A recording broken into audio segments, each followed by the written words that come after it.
I am S.K. Mishra and I welcome you. Figures of speech.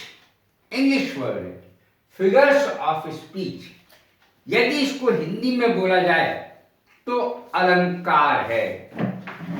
A feather to your cap, जो आपको और ज्यादा सुसज्जित कर दे, सुशोभित कर दे, सुंदर बना दे. भाषा को सुंदर बनाने के लिए, आकर्षक बनाने के लिए अलंकारों का प्रयोग किया जाता है.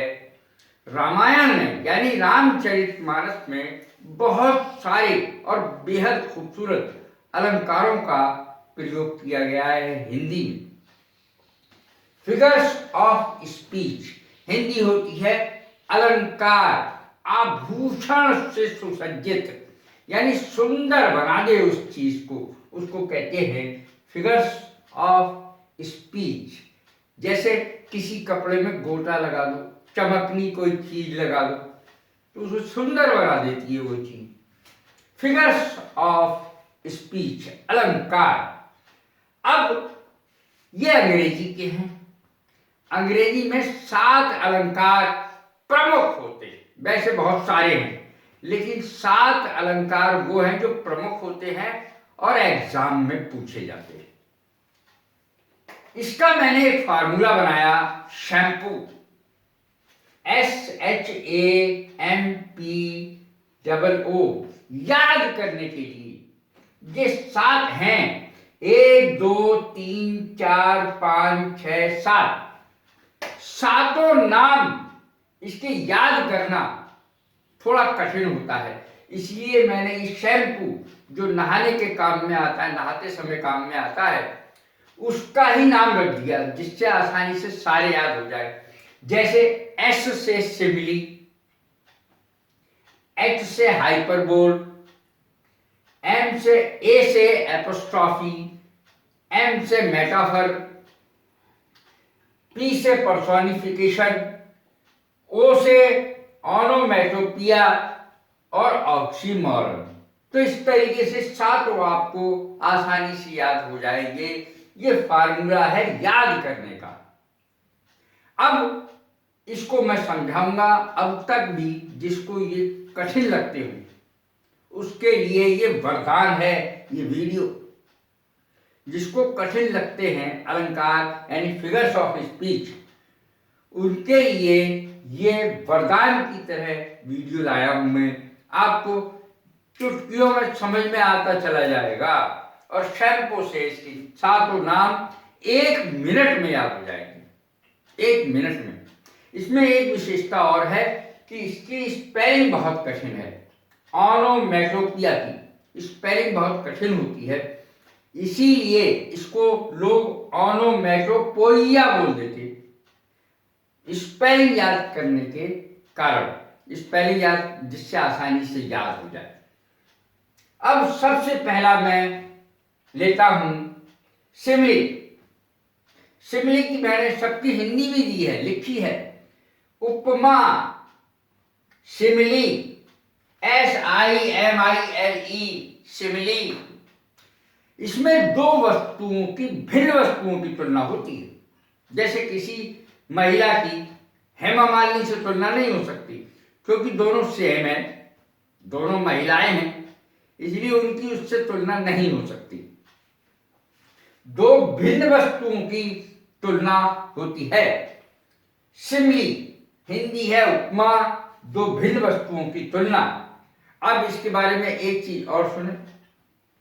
एज, लाइक, सो, इन शब्दों का इस्तेमाल अगर किसी सेंटेंस में होता है, कविता में होता है, तो उसमें सिमिली फिगर्स ऑफ स्पीच होगा. फिगर ऑफ स्पीच कौन सा होगा? सिमिली. और देखिए ये मैंने बताया है, ये L लिखा है. L से आप लाइक समझ लें तो याद रहेगा. लाइक, क्योंकि इसमें ज्यादातर लाइक शब्द का प्रयोग होता है और L से बनता है लाइक, तो आपको याद रहेगा कि इसमें लाइक शब्द का प्रयोग होता है, L से है. 2 भिन्न भिन्न वस्तुओं की तुलना, शब्द प्रयोग एज, लाइक, सो, ये इन शब्दों का प्रयोग होता है। अब मैं इसका उदाहरण देता हूं, बेहद सरल, दिमाग में बैठ जाएगा। द वर्ल्ड, संसार, is like a stage, stage की तरह है, मंच की तरह है। संसार मंच की तरह है। तो लाइक शब्द का ये प्रयोग हुआ यहां। तो ये पहचान है इसकी कि ये सिमिली है। लाइक शब्द का प्रयोग हो गया। अब इसमें एक चीज और देखने की है कि उसकी तरह वो चीज है, उसकी तरह वो है। जैसे संसार एक स्टेज की तरह है। शेक्सपियर ने कहा था, the world is like a stage, we play our roles and go away. हम अपने रोल प्ले करते हैं और चले जाते हैं। संसार एक स्टेज है, मंच है। The world is a stage, the world is like a stage. तो लाइक शब्द का प्रयोग हुआ, अर्थात ये सिमिली हो गया। अब आपको कोई परेशानी की जरूरत नहीं है। एज, लाइक, सो, ये शब्द का प्रयोग हो तो आप समझ लीजिए कि ये सिमिली है। अब सिमिली के साथ ही मेटाफर, ये मेटाफर है, इसकी हिंदी होती है रूपक। और कितना आसान हो गया याद करना कि लाइक हटा दो तो मेटाफर है। सेंटेंस में से लाइक हटा दो तो मेटाफर है। अर्थात लाइक, एज, सो, इन शब्दों का प्रयोग मेटाफर में नहीं होता। जब दो वस्तुओं की तुलना की जाती है और शब्द का प्रयोग किया जाता है लाइक, एज, सो, तब सिमिली होता है। और जब इन प्रयोग को सीधा कह दिया जाता है, the world is a stage, संसार एक मंच है, तरह नहीं है। लाइक माने तरह होता है, मंच की तरह नहीं, बिल्कुल सेम बना देता है वो चीज। जैसे उपमा में तो उपमा दी जाती है, थोड़ा डिफरेंस रहता है कि उसकी तरह है। इसमें सीधे ही कह दिया जाता है कि संसार एक मंच ही है। तो एज, लाइक, सो का प्रयोग मेटाफर में नहीं होता। दोनों में यही अंतर होता है बस। तो दो तो आपको याद हो गए। तो वर्ल्ड इज ए स्टेज, संसार एक मंच है। अब अगला भी चुटकियों में याद होगा। चुटकियों में कैसे? पर्सोनिफिकेशन, चाहे भावनाओं का हो, चाहे मौत का हो, चाहे जिंदगी का हो, कैसे भी निर्जीव वस्तुओं को या भावों को सजीव बना देना। O death come and hug मी, आजा मुझे उठा के ले जा, मेरे गले से लग जा मौत। तो मौत कोई आदमी तो है ना जो तुम्हारे गले से लग जाएगा। उसे सजीव बना दिया, मौत को, निर्जीव चीज को। निर्जीव वस्तुओं को सजीव मान लेना या सजीव बताना, और भावों को सजीव बता देना किसी सेंटेंस में, ये कहलाता है पर्सोनिफिकेशन। हिंदी होती है मानवीकरण। लव इज ब्लाइंड, प्यार अंधा होता है। लव इज ब्लाइंड, प्यार अंधा होता। प्यार आदमी थोड़ी है जो अंधा होगा कि उसकी आंखें नहीं होंगी, आदमी नहीं है। तो प्यार को क्या बना दिया? इंसान बना दिया जिसकी आंखें ना हो, सजीव बना दिया उसको। लव इज डेफ, प्यार बहरा होता। अब तो क्या है, बहरा थोड़ी होगा प्यार कोई ऐसी चीज जो बहरा होगा। तो इस तरीके से निर्जीव वस्तुओं को सजीव मान लेना, सजीव बताना, ये इसकी पहचान है पर्सोनिफिकेशन की। पर्सोनिफिकेशन की हिंदी होती है मानवीकरण। अब देखें एपोस्ट्रॉफी, ये चौथा है और ये इतना आसान है कि इसमें शायद कुछ बताने की जरूरत ही नहीं। इस चिन्ह को देख लें आप, ये जो मैंने संबोधन का चिन्ह बनाया है, इसकी हिंदी होती है संबोधन। और इसमें अगर किसी सेंटेंस में ये संबोधन का चिन्ह या पोयम में लगा हुआ है तो वो संबोधन ही होगा, अर्थात एपोस्ट्रॉफी ही होगा। इसमें किसी को संबोधित किया जाता है। और ये मैंने यहां पर दोबारा चिन्ह बना दिया है, ये वाला। ये चिन्ह अगर आप देख ले तो समझ लीजिए कि वो एपोस्ट्रॉफी होगा, अलंकार वो एपोस्ट्रॉफी होगा। ओ डेथ कम सून। अब देखें, ओ डेथ कम सून, आ मौत जल्दी आ। यानी एपोस्ट्रॉफी में क्या हुआ कि इसमें ये चिन्ह लगा हुआ और कुछ देखना ही नहीं है, बस चिन्ह जरूर देख लें आप। चिन्ह है तो वो एपोस्ट्रॉफी है। ऑक्सीमोरन, विरोधाभास। अरे भाई ये कड़वा भी है और मीठा भी है, कोई चीज कड़वी है तो मीठी कैसे हो जाएगी? अच्छा बुरा, अब अच्छा है वो आदमी अच्छा भी है बुरा भी है, तो वो अच्छा है तो बुरा नहीं हो सकता, बुरा है तो अच्छा नहीं हो सकता। तो दो विरोधी चीजें खट्टा मीठा, तो दो विरोधी चीजें एक साथ, विरोधाभास इसकी अंग्रेजी हिंदी है, ऑक्सीमोरन की विरोधाभास हिंदी है। एक ही वस्तु में जब दो परस्पर विरोधी गुण बताए जाए, एक ही वस्तु में जब दो परस्पर विरोधी, एक दूसरे के विरोधी गुण बताए जाए, जैसे ये सेंटेंस मैंने लिखा, life is bitter sweet. Life is bitter sweet. Sweet माने मीठी और बिटर माने कड़वी।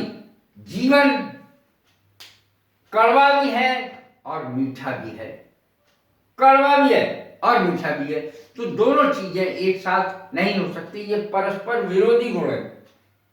लाइफ इज, जीवन कड़वा भी है और मीठा भी है, तो परस्पर विरोधी चीजें हैं। जब किसी सेंटेंस में परस्पर दो विरोधी चीजें आए तो समझ लीजिए उसमें फिगर्स ऑफ स्पीच है, ऑक्सीमोरन, विरोधाभास। इनकी हिंदी सबकी लिखी है मैंने ताकि आसानी से आप चुटकियों में समझ जाएं।